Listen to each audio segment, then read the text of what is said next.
نحمده ونصلي على رسوله الكريم. أعوذ بالله من الشيطان الرجيم. بسم الله الرحمن الرحيم. رب اشرح لي صدري ويسر لي أمري واحلل عقدة من لساني يفقه قولي واجعل لي وزيرا من أهلي. اللهم فقهنا في الدين. آمین ثم آمین. قوم لوط اور اس کا واقعہ. حضرت لوط علیہ السلام کا تعلق حضرت ابراہیم علیہ السلام سے ہے. ہمیں سورہ عنکبوت کی آیت نمبر 26 کے حوالے سے پتہ چلتا ہے کہ اللہ سبحانہ تعالیٰ فرماتے ہیں کہ جب حضرت ابراہیم علیہ السلام کو ان کے بتوں کو توڑ دینے کی سزا کی پاداش میں آگ میں ڈالا گیا تھا تو بہت تھوڑے لوگ، صرف 2 لوگ حضرت ابراہیم علیہ السلام پر ایمان لائے. ان میں ایک حضرت ابراہیم علیہ السلام کے چچا ہاران کی بیٹی سارہ، جن کا بعد میں حضرت ابراہیم علیہ السلام کے ساتھ نکاح بھی ہوا اور آپ کی زوجہ محترمہ بھی ہوئی، حضرت سارہ بنت ہاران، اور دوسرے حضرت ابراہیم علیہ السلام کے بھائی ہاران بن تارح کے بیٹے لوط بن ہاران بن تارح. حضرت لوط اور حضرت سارہ حضرت ابراہیم علیہ السلام کے ساتھ عراق کا علاقہ چھوڑ کر فلسطین کے علاقے میں ہجرت کر کے منتقل ہوئے. حضرت لوط علیہ السلام اس ہجرت کے بعد حضرت ابراہیم علیہ السلام کے ساتھ فلسطین اور مصر کے علاقوں میں سفر کرتے رہے، دعوت دیتے رہے، اور اس سارے اثناء میں حضرت ابراہیم علیہ السلام سے اللہ کی تعلیمات، احکامات، اسلام کی تعلیمات، تربیت اور تزکیہ حاصل کرتے رہے. اور پھر حضرت ابراہیم علیہ السلام سے یہ تربیت اور علم حاصل کرنے کے بعد جب نبوت کے اخلاق کی تکمیل ہوئی تو اس وقت نبوت سے سرفراز کیے گئے اور اس گمراہ سرکش بدکار قوم کی طرف نبی بنا کر بھیجے گئے. حضرت لوط علیہ السلام کی جو شبیہ ہمیں اسرائیلیات سے ملتی ہے وہ کچھ ایسی ہے کہ حضرت لوط علیہ السلام کا رنگ گندمی، قد مناسب موزوں قد، بہت زیادہ قداور نہیں ہے، چمکدار موٹی موٹی آنکھیں، بدن پر نہ زیادہ گوشت نہ کم گوشت، مزاج میں بہت زیادہ سادگی اور طبیعت میں حلم. یہ واضح طور پر آپ کی صفات کا رنگ نظر آتا ہے. قوم لوط کا علاقہ، اس قوم کا کوئی اور نام اس کے علاوہ قرآن میں مذکور نہیں ہے. ان کو اپنے نبی ہی کے نام کے ساتھ منسوب کیا جاتا ہے. اس قوم کا علاقہ فلسطین اور عراق کے درمیان کا علاقہ ہے. یہ وہ علاقہ ہے جسے شرق اردن یا ٹرانس جارڈن کا علاقہ کہا جاتا ہے.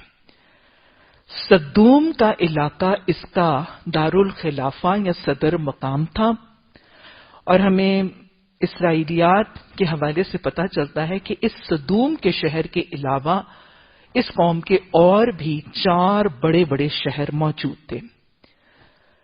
صدوم کے علاقے کی باقیات آج بحر مردار یعنی ڈیڈ سی کی شکل میں موجود ہیں. تو گویا آج کے جغرافیائی نقشے میں ڈیڈ سی یعنی بحر مردار اور اس کے ارد گرد کا علاقہ گویا بنیادی طور پر قوم لوط کا جغرافیائی مسکن ہے.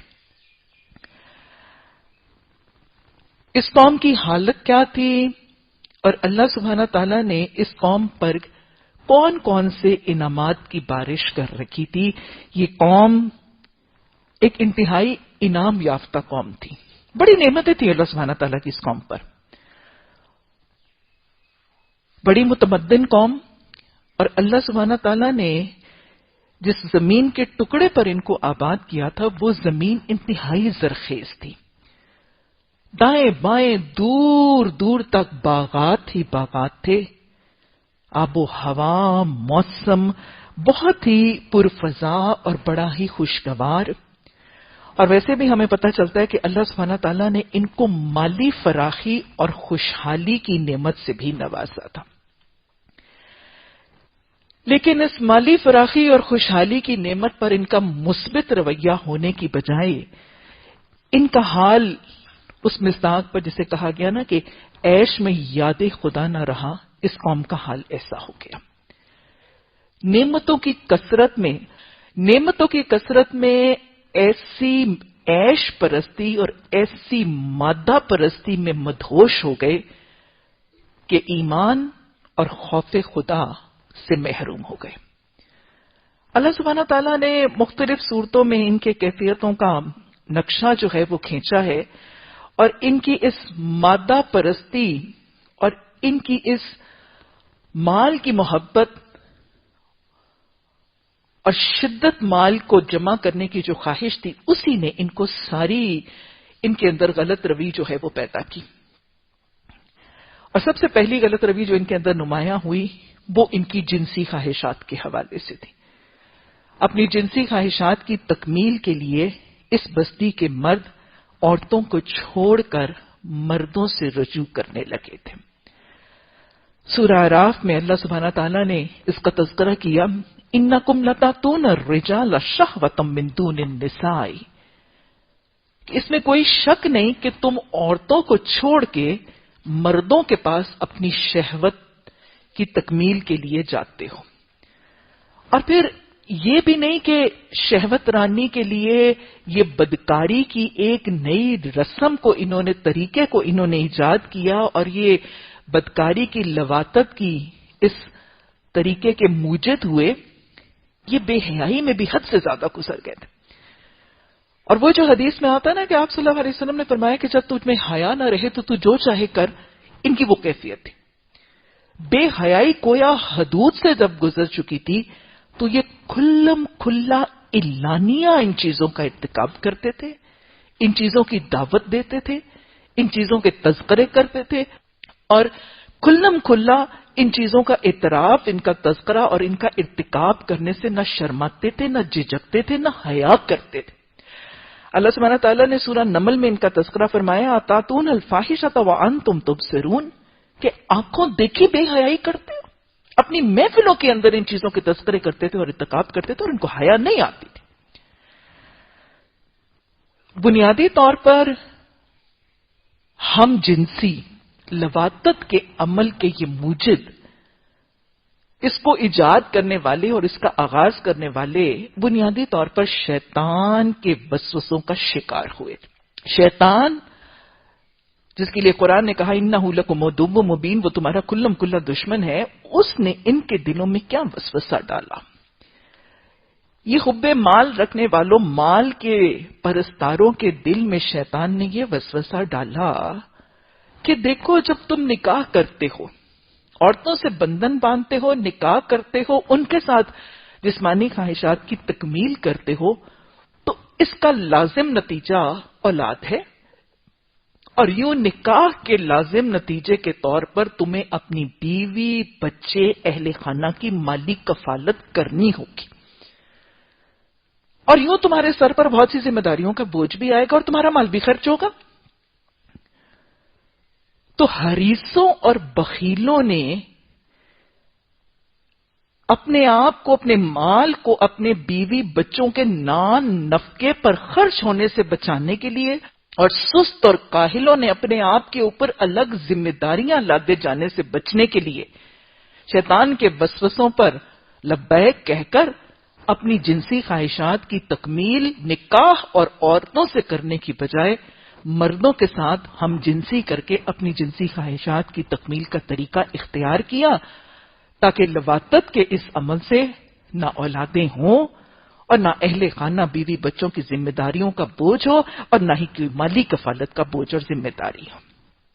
اور یوں یہ لواطت کے کبھی حرام اور ناجائز عمل کے موجد بن گئے. لواطت کا عمل جو مردوں کا مردوں سے تعلق ہے، یہ حرام عمل ہے، ملعون عمل ہے، اور یہ صرف اپنی بدکاری یا فحاشی یا بے حیائی ہی کی وجہ سے نہیں، معاشرے کے اوپر اپنے جو کبھی اثرات ہیں ان کی وجہ سے بھی حرام ہے، کیونکہ لواطت کے اس عمل میں ملوث معاشرے کی زد سب سے پہلے کس پر پڑتی ہے؟ گھر اور خاندان پر۔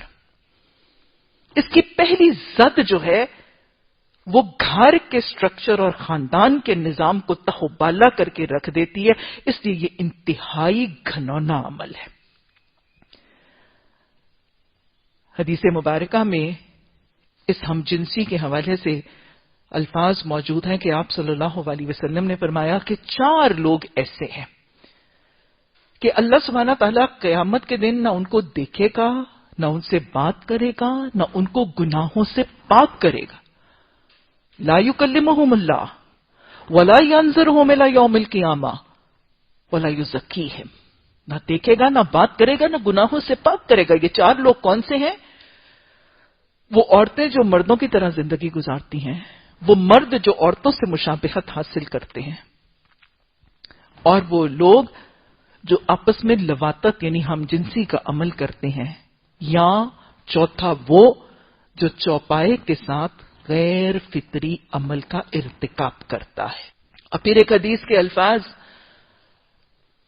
کہ آپ صلی اللہ علیہ وسلم نے فرمایا 4 لوگ ایسے ہیں، زمین پر 4 لوگ ایسے ہیں جن پر اللہ صبح بھی غضبناک ہوتا ہے اور شام کو بھی۔ گویا یا تو صبح اور شام ہوتا ہے، یا دوسرا مطلب ہے کہ صبح سے لے کے شام تک غضبناک ہوتا ہے۔ 4 لوگ زمین پر ایسے ہیں جن پر اللہ آسمان میں صبح بھی غضبناک ہوتا ہے اور شام میں، اور ان میں سے ایک شخص ایسا ہے جس پر اللہ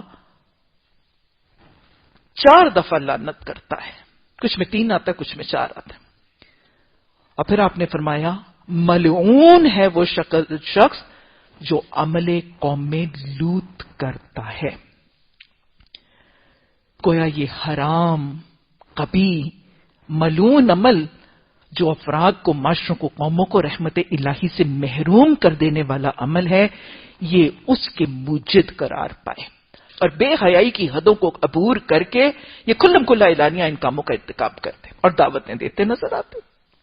ان کا دوسرا گناہ وَتَقَطَّعُونَ السَّبِيلَ، لوگوں کا راستہ کاٹنا، مسافروں کی راہ مارنا، یعنی یہ راہزنیاں کرتے تھے، ڈکیتیاں کرتے تھے، راہزنی کرتے تھے، لوٹ مار کرتے تھے، مسافروں کے ساتھ یہ ظلم اور زیادتی کا ارتکاب کر کے، فتنہ برپا کر کے ان کا مال لوٹ لیتے تھے۔ یہ بھی مال کی محبت ہی کا وجہ تھی، اس کی متحرک وجہ بھی مال ہی کی محبت تھی۔ انہ لحب الخیر لشدید، اس کی وجہ تھی۔